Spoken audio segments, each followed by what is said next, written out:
pensando no evangelho de hoje, queria ler a passagem de 1 Samuel 24, que diz o seguinte: Tendo Saul voltado de perseguir os filisteus, foi-lhe dito: Eis que Davi está no deserto de Engede.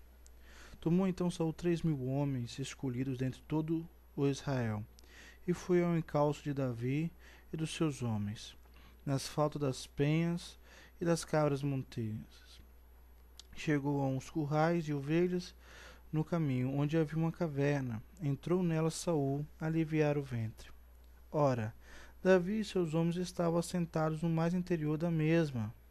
Então os homens de Davi lhe disseram: Hoje é o dia do qual o Senhor te disse: Eis que te entrego nas mãos do teu inimigo. Falhais o que bem te parecer. Levantou-se Davi e furtivamente cortou a orla do manto de Saul. Sucedeu, porém, que depois sentiu Davi bater-lhe o coração por ter cortado da orla a orla do manto de Saul. E disse aos seus homens: O Senhor me guarde de que eu faça tal coisa ao meu senhor, isto é, que eu estenda a mão contra ele, pois é o ungido do Senhor. Com essas palavras, Davi converte os seus homens e não lhes permite que se levantasse contra Saul. Retirando-se Saul da caverna, prosseguiu o seu caminho. É bem interessante aqui. Davi, ele tinha uma promessa de ser rei de Israel, e Saul é possuído talvez de uma inveja, de uma coisa demoníaca, né? E ele quer porque quer matar Davi. Saul era um rei implacável, poderoso.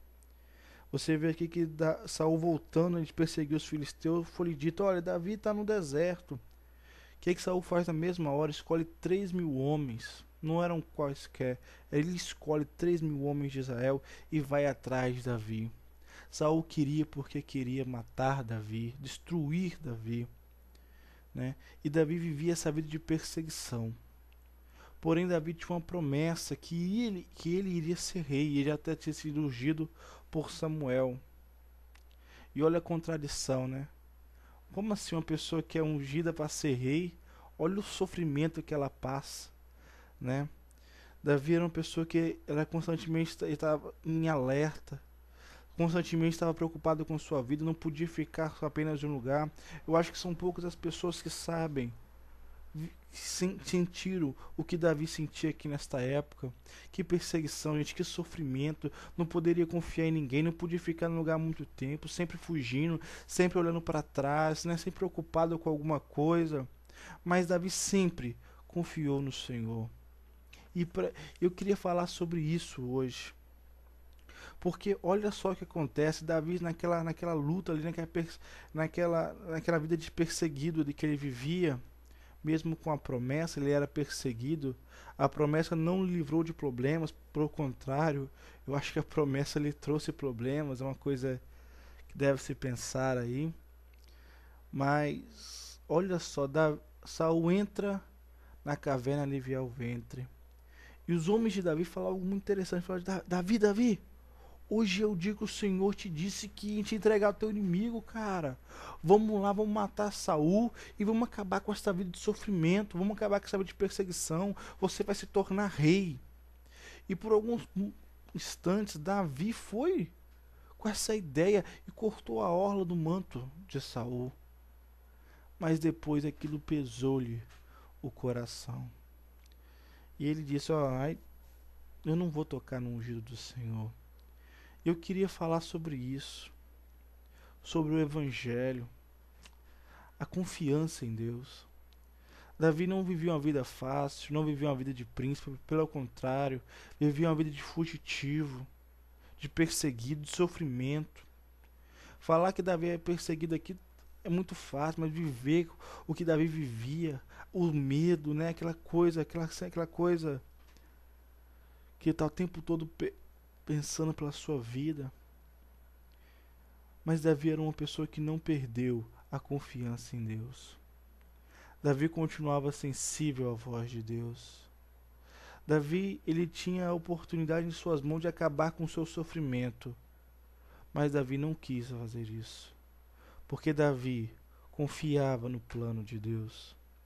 E eu vejo hoje em dia muitas pessoas que não confiam no plano de Deus, que confiam na lógica, que confiam em muitas outras coisas, na probabilidade, mas não confiam nos planos de Deus, não querem saber, não são sensíveis à voz de Deus, são truculentos, vivem a vida como bárbaros, como selvagens diante de Deus, espiritualmente falando, não oram, não perguntam, não se preocupam com os planos de Deus, com o que Deus quer ou com o que Deus pensa.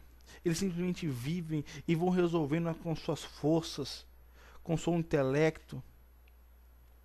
Mas eu vejo aqui Davi, um homem, mesmo diante das adversidades da vida, das tribulações da vida, ele não perdeu a sensibilidade de confiar em Deus, de se entregar a Deus, de se jogar a águas profundas, de deixar Deus guiar a sua vida, de esperar o tempo de Deus. Muitas pessoas hoje não sabem esperar o tempo de Deus e querem ensinar a Deus a ser Deus, querem ensinar a Deus o tempo certo.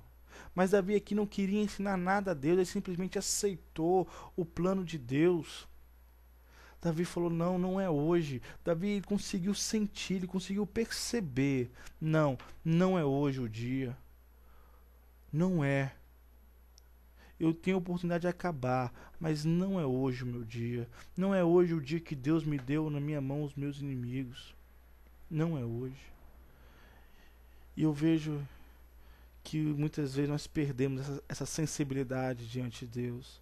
Nós achamos o dono de tudo, o bambambam, né, o dono da cocada preta, e nos tornamos insensíveis a Deus, ao plano de Deus. O sofrimento da vida não fez de Davi uma pessoa truculenta, uma pessoa cruel, uma pessoa, sabe, desconfiada de tudo, uma pessoa com medo, que não confiara em Deus. Pelo contrário, Davi dependia de Deus. Davi escreveu aquele salmo: deito e logo pego no sono, porque só tu me fazes repousar seguro. Davi confiava em Deus. E nós, que somos cristãos, temos que aprender a confiar em Deus e a esperar o tempo de Deus e nos alegrarmos em Deus, nos confiarmos completamente a Deus, nos tornarmos sensíveis a Deus, porque na hora de Deus tudo há de dar certo, da melhor maneira, da maneira boa, agradável e perfeita. Confia em Deus, entrega teu caminho ao Senhor e que Deus te abençoe. Quão amáveis são os teus tabernáculos, Senhor dos exércitos. A minha alma suspira e desfalece pelos teus átrios.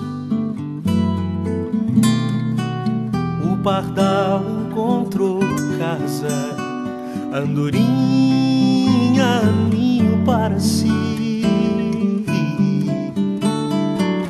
Eu encontrei teus altares, Senhor, Rei meu e Deus meu.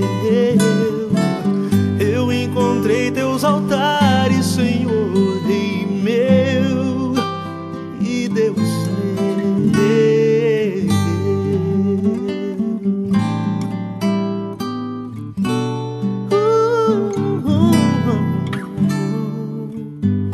Bem-aventurados aqueles que habitam em tua casa, pois um só dia, Senhor, nos teus atos vale mais